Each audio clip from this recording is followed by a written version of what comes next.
Mlango wa sita. Ilimpendeza Dario kuweka juu ya ufalme maliwali 120 wawe juu ya ufalme wote, na juu yao akaweka wakubwa 3, na Danieli alikuwa mmoja wao, ili maliwali hawa watoe hesabu kwao, mfalme asipate hasara.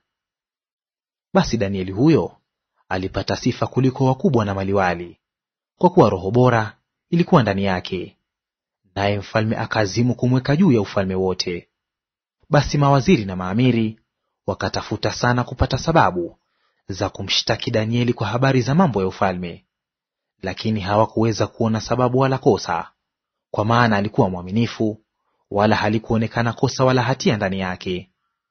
Ndipo wale watu wakasema, hatutapata sababu ya kumshtaki Danieli huyo, tusipoipata katika mambo ya sheria ya Mungu wake. Basi wale mawaziri na maamiri wakakusanyika pamoja mbele ya mfalme, wakamwambia hivi: Mfalme Dario, uishi milele. Mawaziri wote wa ufalme na manaibu na maamiri na madiwani na maliwali wamefanya shauri pamoja ili kuweka amri ya kifalme na kupiga marufuku ya kwamba mtu yeyote atakayeomba dua kwa Mungu awaye yote au kwa mtu awaye yote katika muda wa siku 30, ila kwako, mfalme, atatupwa katika tundu la simba. Sasa, mfalme, piga marufuku, ukatie sahihi maandiko haya yasibadilike, kama ilivyo sheria ya Wamedi na Waajemi isiyoweza kubadilika. Basi mfalme Dario akayatia sahihi maandiko yale na ile marufuku. Hata Danieli alipojua ya kuwa yale maandiko yamekwisha kutiwa sahihi, akaingia nyumbani mwake, na madirisha katika chumba chake yalikuwa yamefunguliwa kukabili Yerusalemu. Akapiga magoti mara 3 kila siku, akasali, akashukuru mbele za Mungu wake, kama alivyokuwa akifanya tokea hapo.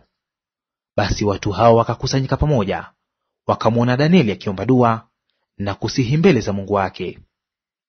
Ndipo wakakaribia, wakasema mbele ya mfalme katika habari ya ile marufuku ya mfalme, Je, hukuitia sahihi ile marufuku ya kwamba kila mtu atakayeomba dua kwa Mungu awaye yote na kwa mtu awaye yote katika muda wa siku 30, ila kwako, mfalme, atatupwa katika tundu la simba? Mfalme akajibu akasema, neno hili ni kweli, kama ilivyo sheria ya Wamedi na Waajemi isiyoweza kubadilika.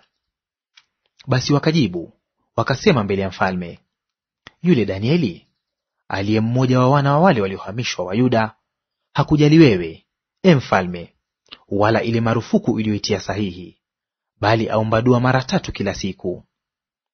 Basi mfalme aliposikia maneno haya alikasirika sana, akakaza moyo wake ili kumponya Danieli, akastaajabisha kumwokoa hata jua likachwa.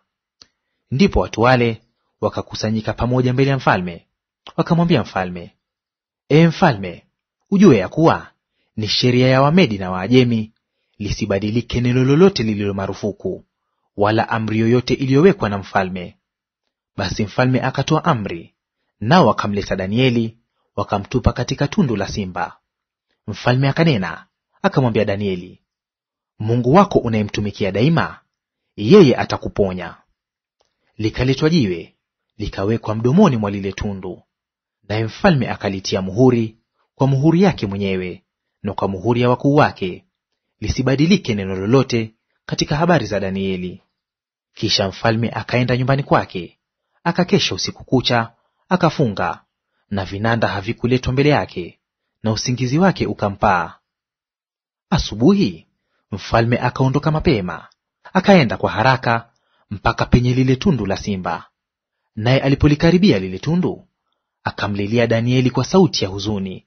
Mfalme akanena akamwambia Danieli, Danieli, mtumishi wa Mungu aliye hai, je, Mungu wako unayemtumikia daima aweza kukuponya na simba hawa? Ndipo Danieli akamwambia mfalme, mfalme, uishi milele. Mungu wangu amemtuma malaika wake, naye ameyafumba makano ya simba, nao hawakunidhuru, kwa kuwa mbele zake mimi nalionekana kuwa sina hatia. Tena mbele yako, mfalme, sikukosa neno. Basi mfalme akafurahi sana, akaamuru wamtoe Danieli katika lile tundu. Ndipo Danieli akatolewa katika lile tundu, wala dhara lolote halikuonekana mwilini mwake, kwa sababu alikuwa anamtumaini Mungu wake.